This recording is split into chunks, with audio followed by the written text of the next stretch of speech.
Federal Premium Ammunition, surgical precision, terminal results. Bushnell, performance is the only thing. Safari Club International Canada, first for hunters.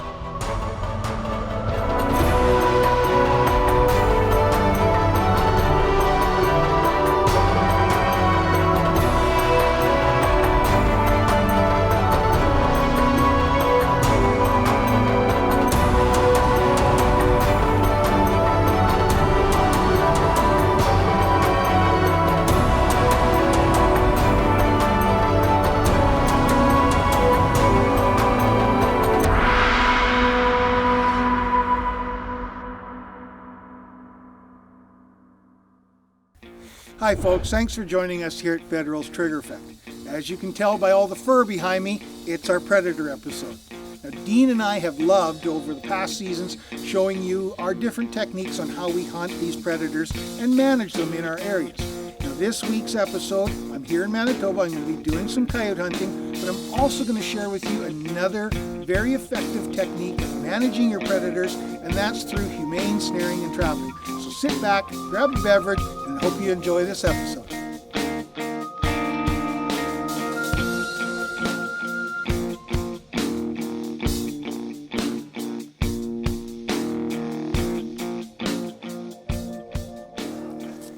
The corn on the other side of this electric fence is too thick to film through, so hopefully we'll get some coyotes coming around this side of me here.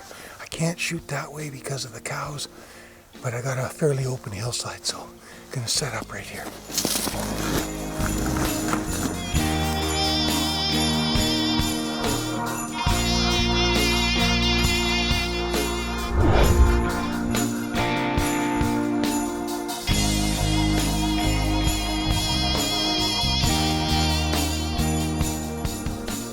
Well, that didn't take long. I've been sitting here about 5 minutes, and the first coyote just skirted along, probably about 200 yards out. By the time I saw him and got the camera on him, there's no way I could have got swung around, got a shot at him. But he was just kind of circling around, so hopefully he'll be back. It looked like a good dog too, nice woolly bugger. So he's over in this thicker corn. He might pop out right next to me. I have to be careful. Turning this way, there's a live wire right here, so I don't want to get zapped in the ear. First coyote came by.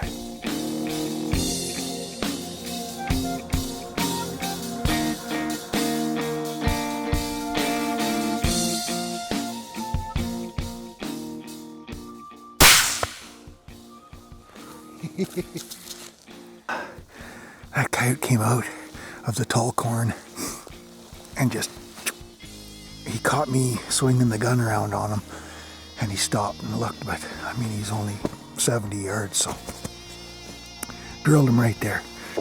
He sure went down. That Federal ammo, I tell you, it does the job. But this rancher's starting to calve out here soon. His cows are going to start dropping calves, and these coyotes are hanging around waiting for that to start happening, so I'm glad we're able to help these ranchers out. So we'll get this guy drug out of the field, go home, warm up, and maybe come back in the morning.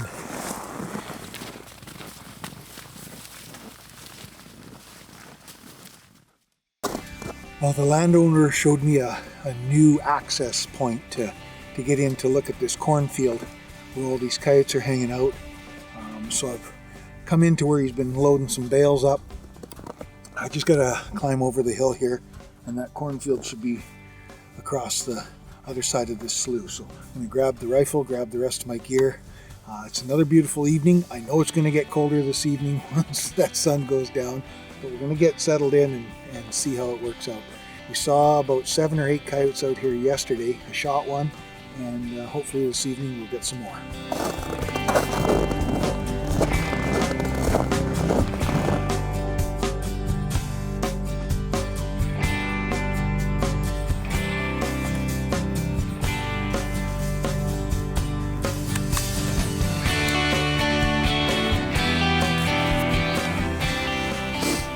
Well, all my ranges are right around 200, 230 yards. Oh, there's a coyote right there. Just came out of the cattails.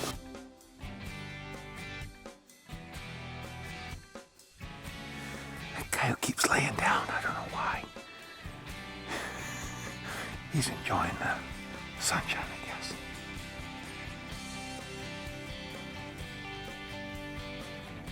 Every time I look at the camera, he stands up. But when I look back through the scope, he lays back down again. There he goes. There he goes.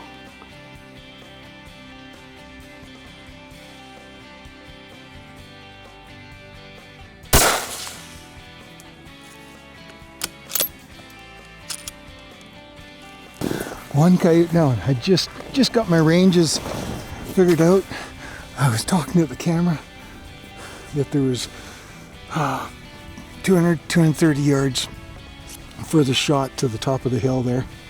And this coyote must have been in the cattails when I showed up because he just stepped out. He's only 100 yards from me, so nice big coyote.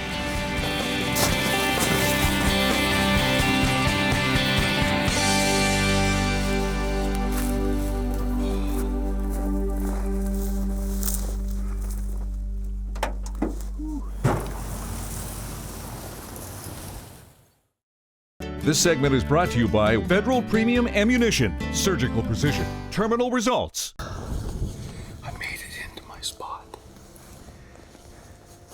I'm overlooking that cornfield where I got those other coyotes. This rancher's got a lot of coyotes on his property, so I'm gonna give it a morning shoot. Just gonna get suited up in my snow camo and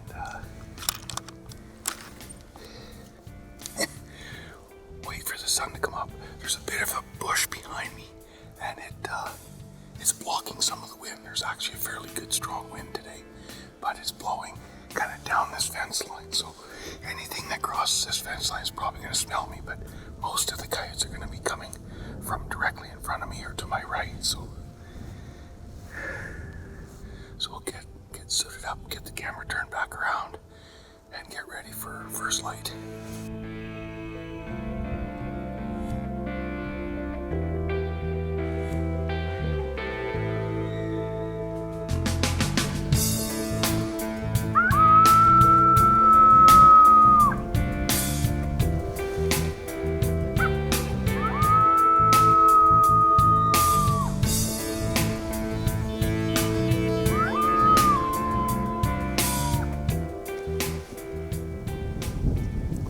There's a guy right here.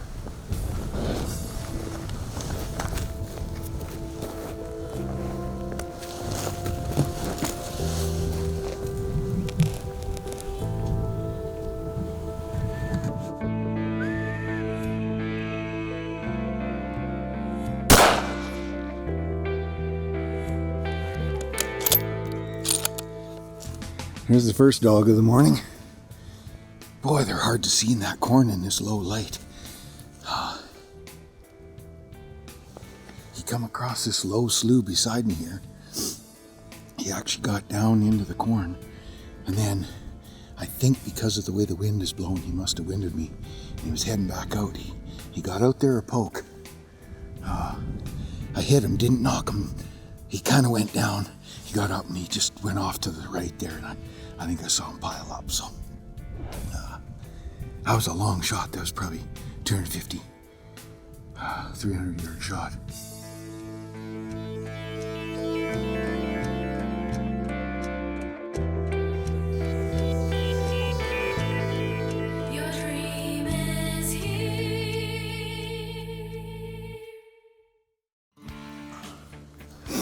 Okay, I'm doing something a little bit different here this morning.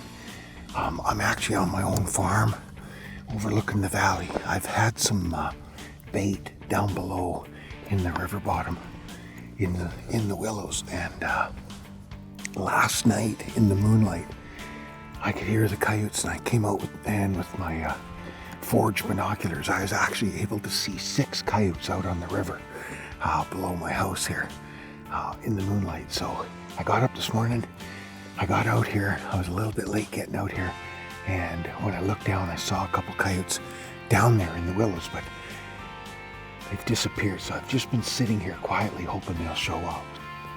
Oh, I just saw something moving down there.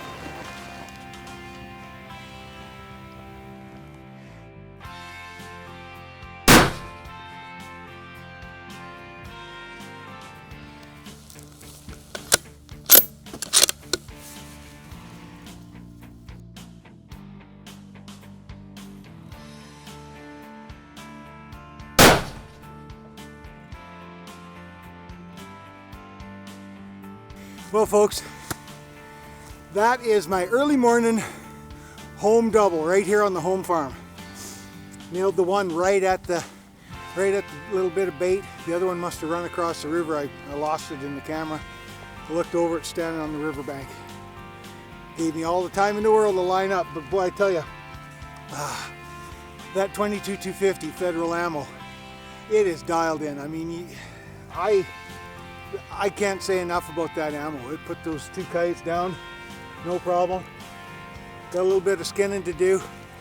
This has been great. I tell you what, go out predator hunting. It'll hone your skills as a hunter. It'll do wonders for your wildlife and your ranchers. This is a lot of fun.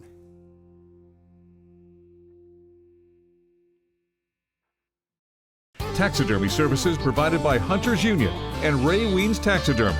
And thanks to these other fine sponsors. And so let's get to making some snares. And what I use is 1 by 19 1/16 cable. It's a stiffer cable. It's not as supple as some cables. I like a stiffer cable because it holds a loop a lot better. I put a ferrule on, run it down to the end, slide my tag end into the other side of the ferrule. Using the swedging tool on the edge of this set of pliers, I'll crimp that ferrule down once, twice, and there we've got a beautiful loop. We feed the tag end through that little loop. Now we're going to put the attachment end. First step is to put on one of the heat treated nuts. That will get crimped later. We're just going to slide it on into place. A double-ended ferrule goes on, and we make another fairly small loop. It doesn't have to be super tiny. Now that we've made that loop, we crimp this down.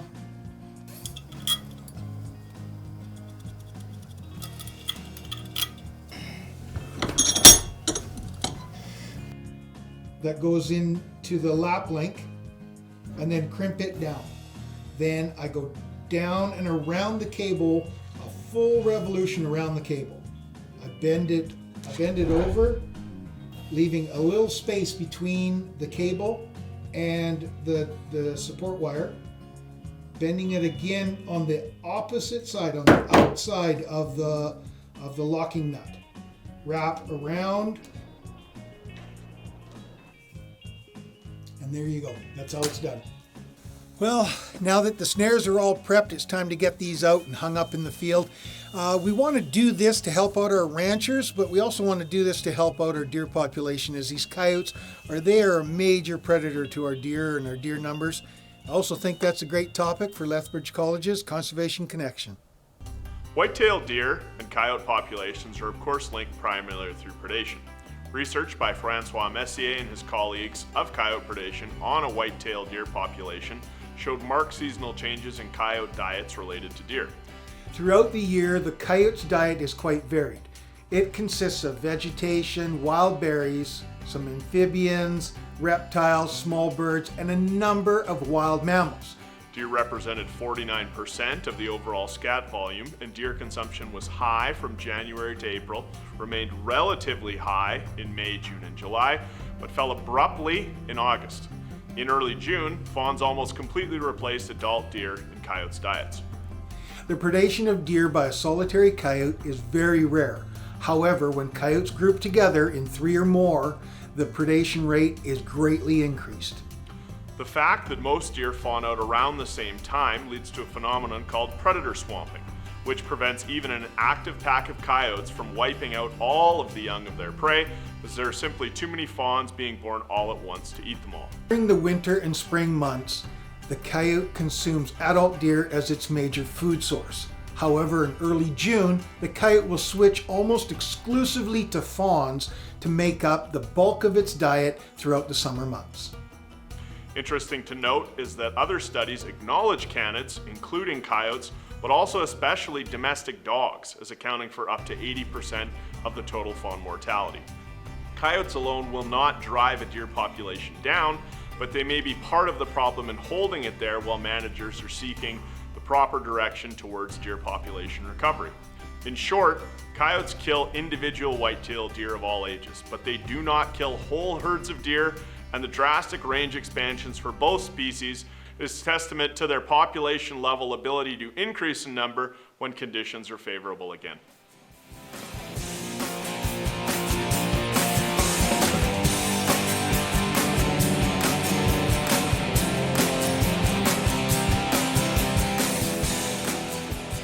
Good solid willows to attach it to. And when the coyote goes through and pulls that little nut off, that ram opens up, cinching that loop tight around the coyote's neck, killing him in a matter of seconds. These are very, very effective, very humane system for controlling your coyote population. This segment is brought to you by King's Camo. See the difference. Now, back to Bushnell's trigger effect. I'm back out checking snares that we checked the other day. Got a really good bait here. I've got 13 coyotes out of here, and it looks like I got another good one. Let's just go over here.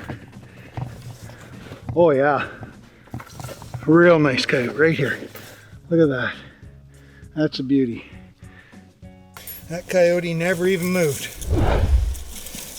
Nice white belly on that coyote. Beautiful fur. I'll get this snare reset and we'll move on. Check the rest.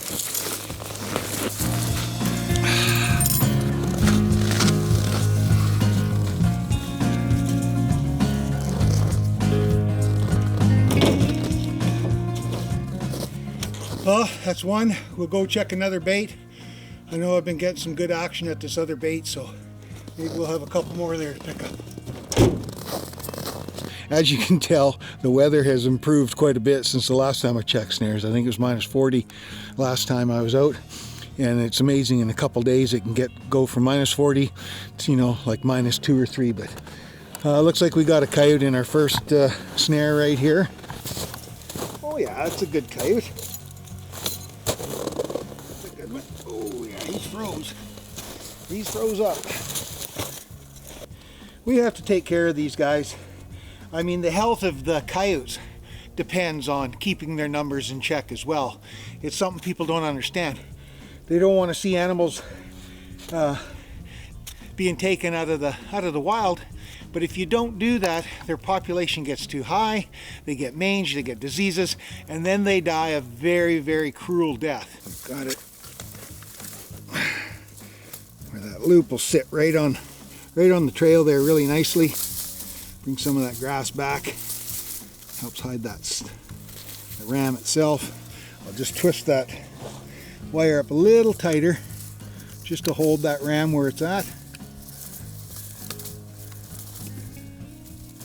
There we go. Snug that up. That's perfect. Nice round loop. Not that far off the trail. Trail's packed down nice and hard. Those coyotes will come right through here. I'll maybe put another guide stick in right here.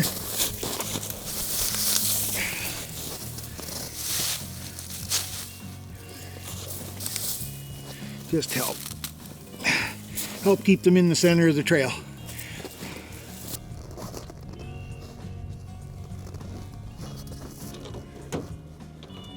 Well, it's about time to take those coyote skins off of the board stretchers. I've got a couple that are ready to go, one that I snared and one that you saw me shoot. So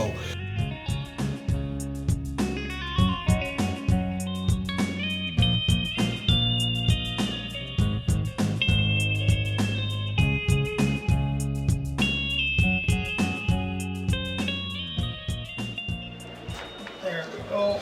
Comes off the board stretcher.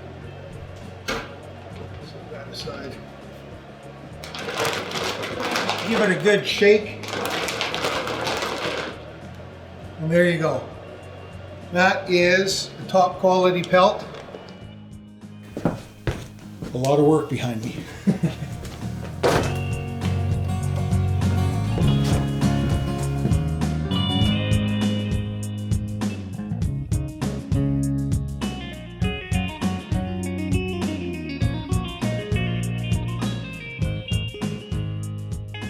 Well, folks, I hope you enjoyed watching this episode. I sure enjoyed putting it together for you.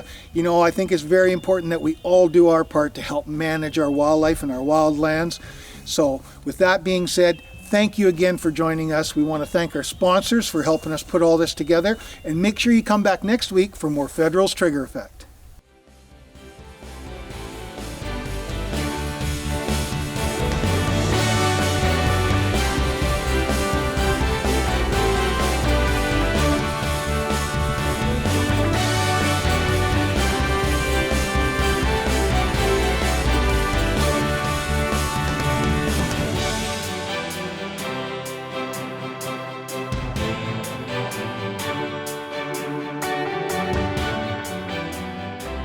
This has been a Thunder Boys production.